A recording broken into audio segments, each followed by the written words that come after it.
นี่กำลังคิดอะไรอยู่ใช่ปะเอาดีๆนะเขาเป็นเพียงแค่ในคิดจะจีบหรือเปล่านะใจมันนิ่งบางชั่วโมงนี้หัวใจทั้งไปแล้วยังไม่มีโฟนแฟนสักทีไม่ยกจะสวีไม่เคยจะได้ตัวเล็กอุ้มงานไม่หลายใจมันได้แค่ห่วงใยยังไม่ได้โปรโมทในตอนนี้ตัวฉันต้องโสดมีแฟนฉันเข้ามาไล่ความโสดช่วยกันได้ไหมชีวิตเราสองคนมันขอบคุณไอ้อาพันโฟฉันน่าต้องได้รักเธอคนต้องมาโลนคงหายไปช่วยกันได้ไหมชีวิตมันเสียจนไม่ไหวอยากได้ใครมาดูแลเป็นที่ได้กล่าวมาทลายความเศร้าที่ติดใจหัวใจเช้าๆไม่อ่อนแอรอแค่มีใครมาเติมเต็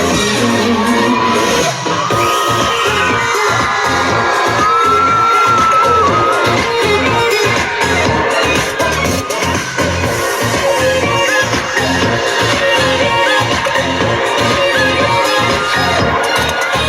ปีท้ายปีแล้วก็ยังไม่มีโอ้อันไปสักทีเนี่ยคำว่าอยู่คิดมีไม่เคยจะได้ตัวเล็กอุ้มง่ายไม่หลายใจพร้อมได้แค่ห่วงใยนะไม่ได้โปรโมทตอนนี้โปรโมชั่นต้องโสดมีแฟนชายทำไม